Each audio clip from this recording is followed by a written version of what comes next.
Fundamentally strong സ്റ്റോക്കാണ്. നല്ല രീതിയിൽ അനലൈസ് ചെയ്തിട്ടാണ് ഈ സ്റ്റോക്കിനെ കണ്ടുപിടിച്ചത് തന്നെ. നല്ല രീതിയിൽ മൂവ്മെൻറ്റ് ഉണ്ടാവുമെന്ന് എനിക്കറിയാം. ഒരു മൾട്ടി ബാഗർ സ്റ്റോക്കൊക്കെ ആയിട്ട് തരാനും പറ്റുന്ന റിട്ടേൺ തരുന്ന ഒരു സ്റ്റോക്കായിരിക്കും. പക്ഷേ ഈ പ്രൈസിലാണ് ഞാൻ വാങ്ങുന്നത്. ഇതിപ്പോൾ രാവിലത്തേക്കാളും കുറഞ്ഞിട്ടാണ് നിൽക്കുന്നത്, പക്ഷേ ഇന്നലത്തേക്കാളും കൂടിയിട്ടുണ്ട്. നിങ്ങളും ഇങ്ങനെ തന്നെയാണോ ചിന്തിക്കാറ്? ഓൾറെഡി സ്റ്റോക്ക് നല്ല കമ്പനിയാണെന്ന് മനസ്സിലാക്കി തിരഞ്ഞെടുത്തിട്ടും അതിലൊരു പ്രോപ്പർ പ്രൈസിന് ബൈ ചെയ്യണോ വേണ്ടയോ എന്ന് പോലും തിരഞ്ഞെടുക്കാൻ പറ്റാത്തൊരവസ്ഥയിലാണോ നിങ്ങൾ? പലർക്കും പറ്റുന്നൊരു പ്രശ്നമാണ്. ഏതൊരു നല്ല കമ്പനി ആണെങ്കിലും സ്റ്റോക്ക് ആണെങ്കിലും എപ്പോൾ വാങ്ങണം അല്ലെങ്കിൽ ഏത് പ്രൈസിന് വാങ്ങണം എന്നത് മനസ്സിലാക്കാനുള്ള ബുദ്ധിമുട്ട്. ഇത് വളരെ എളുപ്പമാണ് നിങ്ങൾ ടെക്നിക്കൽ അനാലിസിസ് ചെയ്യുന്നുണ്ടെങ്കിൽ. അതായത് ആ ഒരു പർട്ടിക്കുലർ സ്റ്റോക്കിൻ്റെ പ്രൈസ് മൂവ്മെൻറ്റ്സ് മനസ്സിലാക്കുന്നുണ്ടെങ്കിൽ അതിനെപ്പോൾ എവിടെ ഏത് പ്രൈസിൽ വാങ്ങണമെന്ന് നമുക്ക് ക്ലിയർ ആയിട്ട് മനസ്സിലാക്കാൻ പറ്റും. ബിക്കോസ് ഓൾറെഡി ആ ഒരു കമ്പനീനെ പറ്റി ഫണ്ടമെൻ്റൽ അനാലിസിസ് നമ്മൾ ചെയ്തതാണ്. ഫണ്ടമെൻ്റൽ അനാലിസിസ് ചെയ്തുകൊണ്ട് തന്നെ ആ ഒരു കമ്പനിയുടെ കറൻറ്റ് പൊട്ടൻഷ്യൽ എന്താണെന്ന് നമുക്ക് മനസ്സിലാക്കി കഴിഞ്ഞു.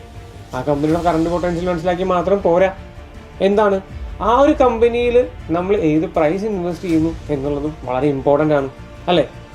എന്താണ് ടെക്നിക്കൽ അനാലിസിസ് എന്ന് മനസ്സിലാക്കണം. Come let's learn everything about a company and its stocks through stock dots.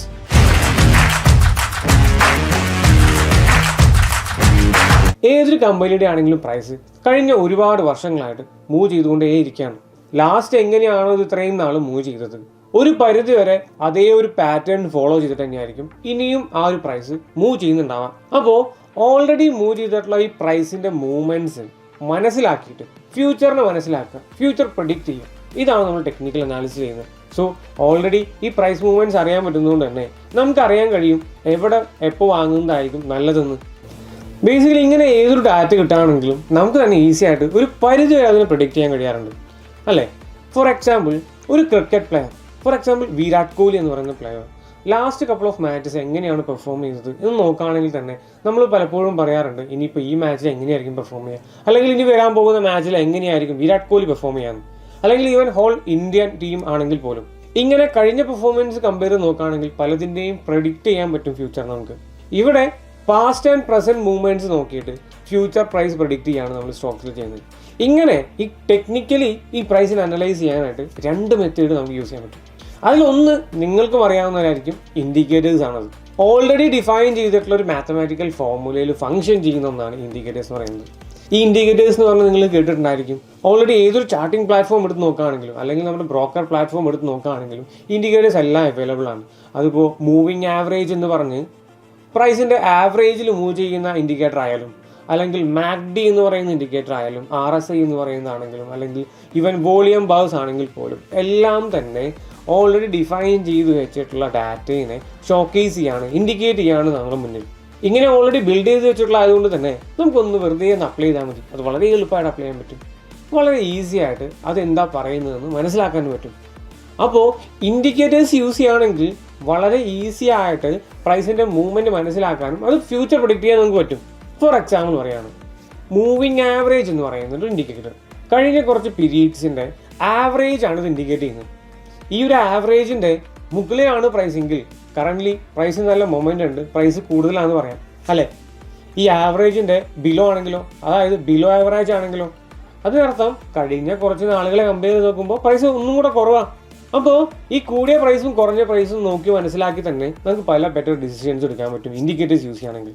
പക്ഷേ ഇൻഡിക്കേറ്റേഴ്സിൻ്റെ ഒരു പ്രശ്നമുണ്ട്. നമ്മൾ എന്താ വിചാരിക്കുന്നുണ്ടാവുക, വളരെ ഈസി ആയിട്ട് പെട്ടെന്ന് നമുക്കൊരു ഡിസിഷൻ എടുക്കാൻ കഴിയണമെന്ന്. എന്നാൽ ഇൻഡിക്കേറ്റേഴ്സ് പലതും ലാഗായിട്ടാണ് നമുക്കൊരു ഇൻഫോർമേഷൻ കാണിച്ചു തരുന്നുണ്ടാവാം.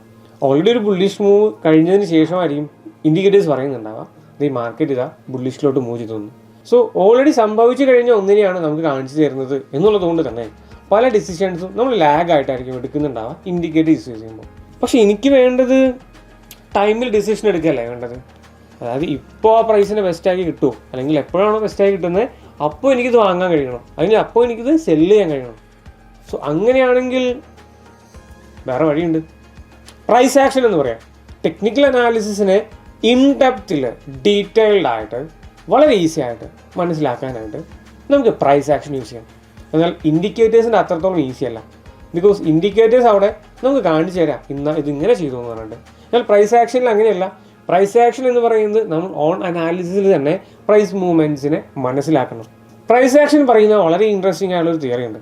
പ്രീവിയസ്ലി എന്താണോ സംഭവിച്ചത് അങ്ങനെ തന്നെയായിരിക്കും ഫ്യൂച്ചറിൽ സംഭവിക്കുക. Which means history tends to repeat itself. ഇതിനു മുൻപ് പല തവണ നമ്മൾ കേട്ടിട്ടുണ്ടായിരിക്കും പല മൂവീസിലായിട്ട്.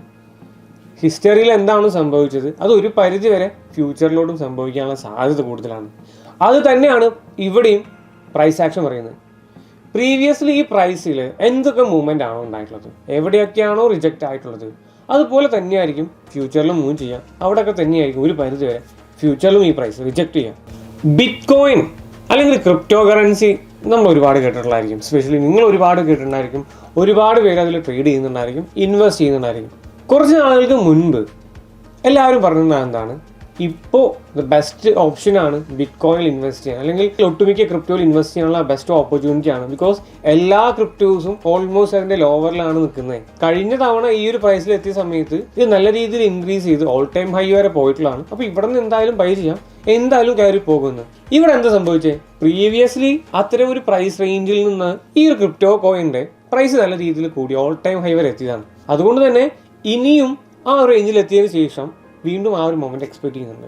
ഈ പ്രൈസ് ആക്ഷൻ എന്ന് പറയുന്നത് വർക്ക് ചെയ്യാൻ ഒരു പരിധി വരെ ഹ്യൂമൻ ഇമോഷൻ, ഹ്യൂമൻ ബീയിങ്ങിന്റെ ബിഹേവിയർ എന്ന് പറയുന്നത് നല്ല രീതിയിൽ ഇൻഫ്ലുവൻസ് ചെയ്യുന്നതാണ്. ബിക്കോസ് ഇപ്പോൾ നമ്മളൊക്കെ തന്നെ എല്ലാവരും പഠിച്ച് ചെല്ലാൻ ചെയ്യുന്നത്, മാർക്കറ്റിനെ അപ്രോച്ച് ചെയ്യുന്ന എല്ലാവരും എല്ലാം മനസ്സിലാക്കിയിട്ട് പറയുകയാണ് ഈ ഒരു ലെവലിലെത്താണെങ്കിൽ പ്രൈസ് ഫോളോ ആവും, ഈ ഒരു ലെവലിലെത്താണെങ്കിൽ പ്രൈസ് ഇൻക്രീസ് ചെയ്യും എന്നൊരു കൈൻഡ് ഓഫ് സെയിം തിയറി എല്ലാവരും മനസ്സിലാക്കി വെച്ചിട്ട് അത് വിശ്വസിച്ചിട്ടാണ് എല്ലാവരും മാർക്കറ്റിൽ അപ്ലൈ ചെയ്യാൻ പോകുന്നത്. അപ്പോൾ ഓട്ടോമാറ്റിക്കലി എല്ലാവരും ഒരേ കൈൻഡ് ഓഫ് ആക്ഷൻസ് ആയിരിക്കും എടുക്കാനും പോകുന്നത്. അതുകൊണ്ട് തന്നെ ഈ പ്രൈസ് ആക്ഷൻ എന്ന് പറയുന്നത് വിൻ ചെയ്യാനുള്ള ഏറ്റവും വലിയ ഫാക്ടർ നമ്മളൊക്കെ തന്നെയാണ്. ബിക്കോസ് നമ്മളൊക്കെ തന്നെയാണ് മാർക്കറ്റിൽ ഏറ്റവും കൂടുതൽ പാർട്ടിസിപ്പേറ്റ് ചെയ്യുന്നത്. ഇപ്പോൾ നിങ്ങൾക്കൊരു കാര്യം മനസ്സിലായിട്ടുണ്ടായിരിക്കും, ഈ ടെക്നിക്കലി പ്രൈസിനെ അനലൈസ് ചെയ്യാനായിട്ട് പ്രൈസ് ആക്ഷൻ യൂസ് ചെയ്താൽ മതി. എന്നാൽ ഈ പ്രൈസ് ആക്ഷനിൽ എന്താ യൂസ് ചെയ്യേണ്ടത്? പ്രൈസ് ആക്ഷനിൽ ഒരുപാട് സ്ട്രാറ്റജീസ് ഉണ്ട്. അത് വളരെ സിമ്പിളായിട്ടും വളരെ അഡ്വാൻസ്ഡ് ആയിട്ടുള്ള ലെവലിൽ ഒരുപാട് സ്ട്രാറ്റജീസ് ഉണ്ട് ഈവൻ പ്രൈസ് ആക്ഷനിൽ തന്നെ. അതിൽ ഏറ്റവും ഇമ്പോർട്ടൻ്റ് ആയിട്ടുള്ള എന്നാൽ കുറച്ചൊക്കെ സിമ്പിൾ ആയിട്ടുള്ള കൺസെപ്റ്റാണ് supply and demand. Because the whole price movement എന്ന് പറയുന്നത് ഈ ഒരു സപ്ലൈ ഡിമാൻഡിനെ ഡിപ്പെൻഡ് ചെയ്തിട്ടാണ് നിൽക്കുന്നത്. പലരും പഠിച്ചിട്ടുണ്ടായിരിക്കും സ്കൂൾസിലായിട്ട് സപ്ലൈ ഡിമാൻഡ് എന്ന് പറയുന്ന കൺസെപ്റ്റ്. നോർമലി ഒരു പർട്ടിക്കുലർ പ്രൊഡക്റ്റിന് സപ്ലൈ എന്ന് പറയുകയാണെങ്കിൽ അതിൻ്റെ അവൈലബിലിറ്റിനെയാണ് ബേസിക്കലി അത് ഇൻഡിക്കേറ്റ് ചെയ്യുന്നത്. അത് എത്രമാത്രം മാർക്കറ്റിൽ അവൈലബിൾ ആണ്, ഫോർ എക്സാമ്പിൾ അതിൻ്റെ ക്വാണ്ടിറ്റി, ഇതെല്ലാമായിരിക്കും അത് മീൻ ചെയ്യുന്നുണ്ടാവാം. എന്നാൽ ഡിമാൻഡ് എന്ന് പറയുന്നത് ആക്ച്വലി ആ ഒരു പർട്ടിക്കുലർ പ്രൊഡക്റ്റിൻ്റെ നീഡാണെന്ന് പറയാം. ആ ഒരു പർട്ടിക്കുലർ പ്രൊഡക്റ്റ് എത്രമാത്രം ആളുകൾക്ക് ആവശ്യമുണ്ടെന്നുള്ളതാണ് ഈ ഡിമാൻഡ് കാണിക്കുന്നത്. ഇങ്ങനെ സപ്ലൈ കൂടുതലും ഡിമാൻഡ് കുറവുമാണ് ഒരു പർട്ടിക്കുലർ പ്രൊഡക്റ്റിനെങ്കിൽ ബേസിക്കലി അവിടെ ആ പർട്ടിക്കുലർ പ്രൊഡക്റ്റിൻ്റെ പ്രൈസ് കുറയാനാണ് സാധ്യത. For example mango. ഈ മാംഗോ എന്ന് പറയുന്നത് നമ്മുടെ നാട്ടിൽ ഒരുപാട് കിട്ടാനുള്ള ടൈമാണ് ഒരു മാർച്ച് ഏപ്രിൽ ടൈം എന്ന് പറയുന്നത്. അതാണ് അതിൻ്റെ ഒരു സീസൺ എന്ന് പറയുന്നത്. എവിടെ പോയാലും എനിക്ക് മാംഗോ കിട്ടുന്നുണ്ടായിരിക്കും. എൻ്റെ വീട്ടിലുണ്ടായിരിക്കാം, മേ ബി നിങ്ങളുടെ വീട്ടിലുണ്ടായിരിക്കാം മാംഗോ എന്ന് പറയുന്നത്. സോ അടുത്തുള്ള ഏത് ബേക്കറിയിൽ പോകുകയാണെങ്കിലും ഏത് മാർക്കറ്റിൽ പോകുകയാണെങ്കിലും ഈ മാംഗോ എന്ന് പറയുന്നത് ഒരുപാട് കിട്ടാനുണ്ട് അല്ലേ. എന്നാൽ വാങ്ങാനുള്ള ആളുകളുടെ എണ്ണം അവിടെ ലിമിറ്റഡായി നിൽക്കുകയാണ്. കാരണം ക്വാണ്ടിറ്റീസ് എന്ന് പറയുന്നത് അതിൻ്റെ ഒരു സീസൺ ആയതുകൊണ്ട് തന്നെ ഒരുപാട് മാർക്കറ്റിൽ അവൈലബിൾ ആണ്. ഈ മാർക്കറ്റിൽ പാർട്ടിസിപ്പേറ്റ് ചെയ്യുന്ന അല്ലെങ്കിൽ ഈ സെല്ലേഴ്സ് എന്താ ചെയ്യുന്നുണ്ടാവുക, ഓൾറെഡി വാങ്ങാൻ നിൽക്കുന്ന ആളുകളുടെ എണ്ണം കുറവായതുകൊണ്ട് തന്നെ പരമാവധി ഇതിന്റെ വില കുറച്ച് കൊടുക്കാൻ ശ്രമിക്കും. ഇവർക്കറിയാം ഇത് ഹോൾഡ് ചെയ്തുകൊണ്ടിരുന്നാൽ കൂടുതൽ പൈസ കിട്ടാൻ പോകുന്നില്ല. അപ്പോൾ മാക്സിമം ബയേഴ്സിനെ അട്രാക്ട് ചെയ്യാനായിട്ട് പ്രൈസ് കുറച്ച് കൊടുക്കുമ്പോൾ എന്തുണ്ടാവും, ഈ മാംഗോന്റെ പ്രൈസ് കുറഞ്ഞ് വരും ചെയ്യും. അവിടെ എന്ത് സംഭവിച്ചേ, സെല്ലേഴ്സ് എന്ന് പറയുന്നത് ഒരുപാടുണ്ട്, ബയേഴ്സ് കുറച്ചേ ഉള്ളൂ. അതുകൊണ്ട് തന്നെ സെല്ലേഴ്സിന് ബയേഴ്സിന്റെ ഇൻട്രസ്റ്റ് ഉള്ള അവൈലബിൾ ആയിട്ടുള്ള പ്രൈസിന് കൊടുക്കേണ്ടി വന്നു. സപ്ലൈ കൂടിയ സമയത്ത് ഡിമാൻഡ് കുറഞ്ഞിരിക്കുന്ന സമയത്ത് എന്തുണ്ടായി, പ്രൈസ് കുറയാണ് സംഭവിച്ചിട്ടുള്ളത്. എന്നാൽ മറ്റൊരു കേസ് ഡിമാൻഡ് കൂടുതലാണെങ്കിലോ സപ്ലൈ കൂടിയപ്പോൾ പ്രൈസ് കുറയുന്നു നമ്മൾ കണ്ടു. ഇതേ മാംഗോന്റെ എക്സാമ്പിൾ നോക്കാം നമുക്ക്. ഇതേ മാംഗോ തന്നെ ഒരു ഓഫ് സീസൺ ടൈമിൽ, ഒരു നവംബർ ഡിസംബർ ടൈമിൽ, ഇപ്പോഴത്തെ ടൈമിൽ നോക്കുകയാണെങ്കിൽ നമ്മുടെ നാട്ടിലൊന്നും മാംഗോ അങ്ങനെ അവൈലബിൾ ആയിട്ടുള്ള ടൈമല്ല. വളരെ ലിമിറ്റഡ് ആയിട്ട് മാത്രമാണ് അടുത്തുള്ള ഏതെങ്കിലും ബേക്കറീസിലോ അല്ലെങ്കിൽ മാർക്കറ്റിലോ വളരെ കുറച്ചായിരിക്കും കിട്ടുന്നുണ്ടാകും. അതായത് സെല്ല് ചെയ്യുന്ന ആളുകളുടെ എണ്ണം അവിടെ വളരെ ലിമിറ്റഡ് ആണ്. ബൈ ചെയ്യാൻ പോകുന്ന ആളുകളുടെ എണ്ണം കമ്പാരിറ്റീവ്ലി വളരെ കൂടുതലാണ്. കാരണം ഓൾമോസ്റ്റ് എല്ലാവർക്കും ഇത് വേണ്ടി വരും. മാർക്കറ്റിൽ കിട്ടാനില്ലാത്തതുകൊണ്ട് തന്നെ പരമാവധി ആളുകൾ എന്ത് ചെയ്യും, എത്ര രൂപയ്ക്കാണോ കിട്ടുന്നത് അത്ര രൂപയ്ക്ക് വാങ്ങാൻ റെഡിയാവും. സെല്ലേഴ്സ് എന്ത് ചെയ്യും, മാക്സിമം കൂടിയ വിലയ്ക്ക് സെല്ല് ചെയ്യാൻ റെഡിയാവും. ബിക്കോസ് അവർക്കറിയാം ഈ ബയേഴ്സ് എല്ലാവരും തന്നെ എത്ര രൂപയ്ക്ക് കൊടുത്താലും വാങ്ങാൻ റെഡി ആവണം. ഇവിടെ എന്താ സംഭവിച്ചത്, ആ ഒരു പർട്ടിക്കുലർ പ്രൊഡക്റ്റിന്റെ സപ്ലൈ അല്ലെങ്കിൽ അവൈലബിലിറ്റി കുറവാണ്, ഡിമാൻഡ് വളരെ കൂടുതലായപ്പോൾ അതിന്റെ പ്രൈസ് നല്ല രീതിയിൽ കൂടി. ബയേഴ്സ് കൂടിയപ്പോൾ പ്രൈസ് കൂടി, നേരത്തെ സപ്ലൈ കൂടിയപ്പോൾ അതായത് സെല്ലേഴ്സ് കൂടിയപ്പോൾ പ്രൈസ് കുറഞ്ഞു. ഇതേ സപ്ലൈ ഡിമാൻഡ് തന്നെയാണ് ഏതൊരു പ്രൊഡക്റ്റിന്റെയും പ്രൈസിനെ മേജർ ആയിട്ട് ഇൻഫ്ലുവൻസ് ചെയ്യുന്നത്. സ്റ്റോക്ക് മാർക്കറ്റിലോട്ട് വരുന്ന സമയത്ത് നമ്മുടെ സ്റ്റോക്സിന്റെ പ്രൈസിനെയും മേജർ ആയിട്ട് അഫക്ട് ചെയ്യുന്നത് ഈ സപ്ലൈ ഡിമാൻഡാണ്. കൂടുതൽ ബയേഴ്സ് വരുന്ന സമയത്ത്, കൂടുതൽ ബൈയിങ് നടക്കുന്ന സമയത്ത് ഓട്ടോമാറ്റിക്കലി ഇതിന്റെ പ്രൈസ് കൂടി വരും. എന്നാൽ ഒരുപാട് സെല്ലിങ് നടക്കുന്ന സമയത്ത്, കൂടുതൽ സെല്ലേഴ്സ് മാർക്കറ്റിൽ പാർട്ടിസിപ്പേറ്റ് ചെയ്യുന്ന സമയത്ത് സ്റ്റോക്കിന്റെ പ്രൈസ് കുറയുകയും ചെയ്യും. ഈ പ്രൈസ് കൂടാൻ അല്ലെങ്കിൽ ബയേഴ്സിന്റെ എണ്ണം കൂടാനും സെല്ലേഴ്സിന്റെ എണ്ണം കൂടാനും പല ഫാക്ടേഴ്സ് ഉണ്ടായിരിക്കും. ഫോർ എക്സാമ്പിൾ, ന്യൂസ് എന്ന് പറയുന്നത് ഒരു പരിധി വരെ ചെറിയ രീതിയിലെങ്കിലും സ്റ്റോക്സ് പ്രൈസിനെ ഇൻഫ്ലുവൻസ് ചെയ്യുന്ന ഒരു ഫാക്ടറാണ്. അതിലൊരു പോസിറ്റീവ് ന്യൂസ് ആണെങ്കിൽ എല്ലാവരും ഭയങ്കര ഒപ്റ്റിമിസ്റ്റിക് ആയിരിക്കും. എല്ലാവരും വിചാരിക്കും ഇനിയും പ്രൈസ് കൂടും, നല്ല രീതിയിൽ ഇനിയും നല്ല റിട്ടേൺസ് കിട്ടും എന്നൊക്കെ ഒരു പോസിറ്റീവ് ബിലീഫിൽ എല്ലാവരും ഇത് വാങ്ങാൻ ശ്രമിക്കില്ല. ഒരുപാട് ബയേഴ്സ് വരും. സോ ഗ്രാജുവലി ഇതിന്റെ പ്രൈസ് കൂടി വരും ചെയ്യും. എന്നാൽ ഇതേ സിറ്റുവേഷനിലൊരു നെഗറ്റീവ് ന്യൂസ് ആണെങ്കിലോ, ഫോർ എക്സാമ്പിൾ റിലയൻസ് എന്ന് പറയുന്ന കമ്പനിയുടെ റിസൾട്ട് വരെയാണ് അവർ 50% കമ്പാരിറ്റീവ്ലി ലോസിലാണ് നിൽക്കുന്നത്. സോ ഇതൊരു വലിയ രീതിയിൽ നെഗറ്റീവായിട്ട് എഫക്ട് ചെയ്യാൻ പോകുന്ന കാര്യമായിരിക്കും റിലയൻസ് എന്ന് പറയുന്ന കമ്പനിയെ. സോ കറൻ്റ്ലി റിലയൻസ് ഹോൾഡ് ചെയ്യുന്ന എല്ലാവരും തന്നെ പെട്ടെന്ന് കറൻ്റ്ലി അവൈലബിൾ ആയിട്ടുള്ള പ്രൈസിൽ സെല്ല് ചെയ്ത് എക്സിറ്റ് ആവാൻ ശ്രമിക്കും. ഒരുപാട് സെല്ലേഴ്സ് മാർക്കറ്റിൽ വരുമ്പോൾ ഗ്രാജുവലി എന്തുണ്ടാവും, അവർക്ക് എത്ര രൂപയ്ക്കാണോ കിട്ടുന്നത് അത്ര രൂപയ്ക്ക് സെല്ല് ചെയ്ത് ഒഴിവാക്കാൻ റെഡിയാവും. സോ ഗ്രാജുവലി പ്രൈസ് കുറഞ്ഞ് വരികയും ചെയ്യും. ഇങ്ങനെ സപ്ലൈ ഡിമാൻഡിനെ എഫക്ട് ചെയ്യുന്ന ഒരുപാട് ഫാക്ടേഴ്സ് ഉണ്ട്. അതിലൊരു ചെറിയ എക്സാമ്പിൾ മാത്രമാണ് ന്യൂസ് എന്ന് പറയുന്നത്. അങ്ങനെ ഒരുപാട് ഫാക്ടേഴ്സ് ഉണ്ടായെങ്കിലും മേജർ തിങ് എന്ന് പറയുന്നത് ഈ സപ്ലൈ ഡിമാൻഡ് എന്ന് പറയുന്നത് തന്നെയാണ്.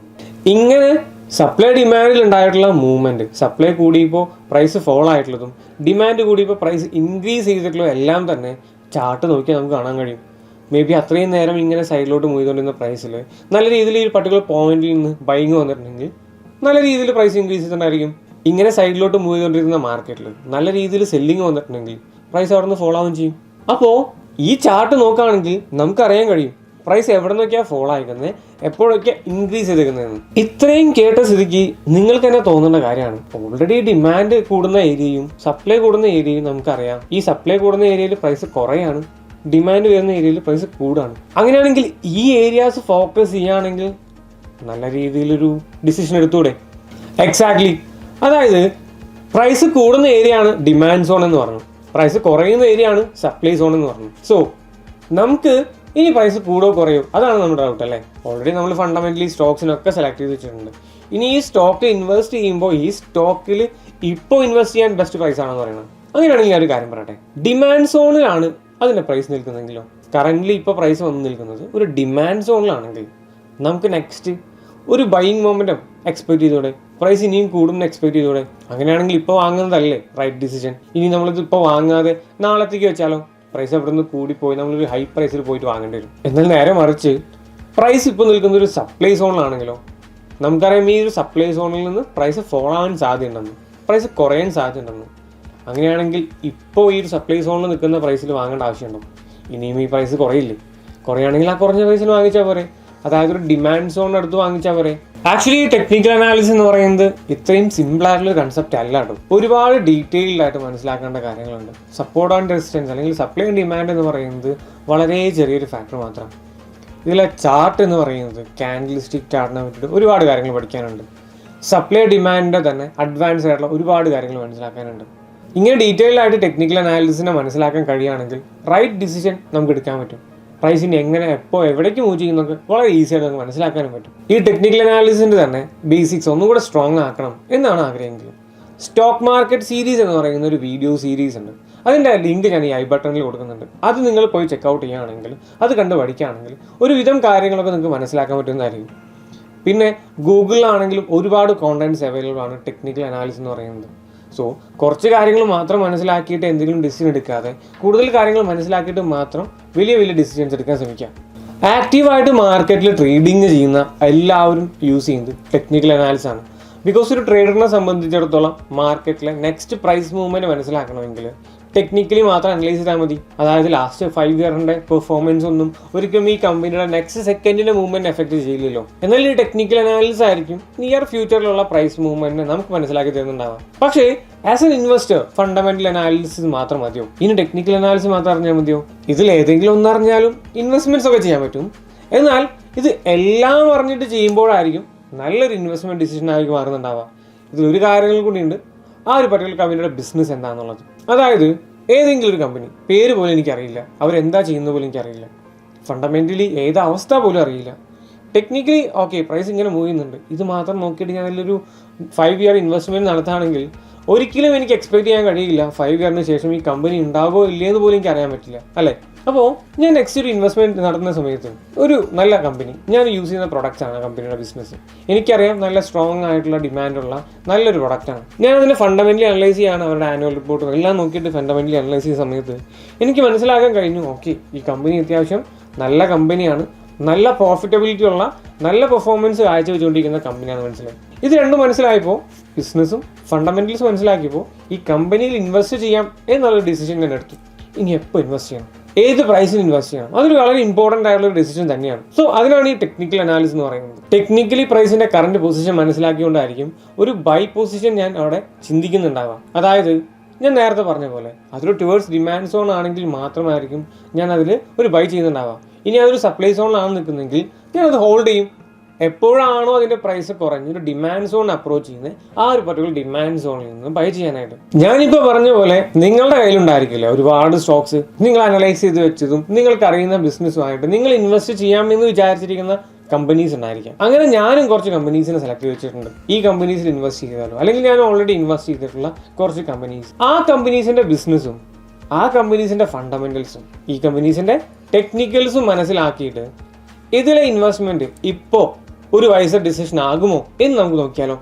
നെക്സ്റ്റ് വരുന്ന ഓരോ വീഡിയോസിലായിട്ട് ഓരോരോ കമ്പനീസിന്റെ ബിസിനസ് എന്താണ്, അവർ എന്തൊക്കെയാണ് ബിസിനസ് ചെയ്യുന്നത്, അവർക്ക് എവിടെ നിന്നൊക്കെയാണ് ഇൻകം കിട്ടുന്നതെന്നും അവരുടെ കറണ്ട് ഫണ്ടമെന്റൽ ലെവലും അവരുടെ കറണ്ട് ഫിനാൻഷ്യൽ ലെവലും ആ ഒരു പർട്ടിക്കുലർ സ്റ്റോക്കിന്റെ കറണ്ട് ടെക്നിക്കൽ ലെവലും മനസ്സിലാക്കിയിട്ട് അതിൽ നമുക്ക് ഇപ്പോൾ ഇൻവെസ്റ്റ് ചെയ്യണോ അല്ലെങ്കിൽ പിന്നീട് ഒരു ഇൻവെസ്റ്റ്മെന്റ് മതിയോ, അതോ ഇനി അതിൽ ഇൻവെസ്റ്റ്മെന്റേ ചെയ്യണ്ടേ എന്നുള്ളത് നമുക്ക് നോക്കാം. എൻ്റെ കയ്യിൽ ഓൾറെഡി സെലക്ട് ചെയ്തിട്ടുള്ള കുറച്ച് കമ്പനീസ് ഉണ്ട്, അതിനെ പറ്റിയിട്ട് നമുക്ക് ഡിസ്കസ് ചെയ്യാം. നിങ്ങൾക്ക് ഏതാണോ കമ്പനി സജസ്റ്റ് ചെയ്യാനുള്ളത് അതിനെ പറ്റിയിട്ട് നമുക്ക് ഡിസ്കസ് ചെയ്യാം. എന്നിട്ടൊരു വൈസർ ഇൻവെസ്റ്റ്മെന്റ് ഡിസിഷൻ നമുക്ക് ഒരുമിച്ചെടുക്കാം. Till then bye, see you in next week through another stock dot.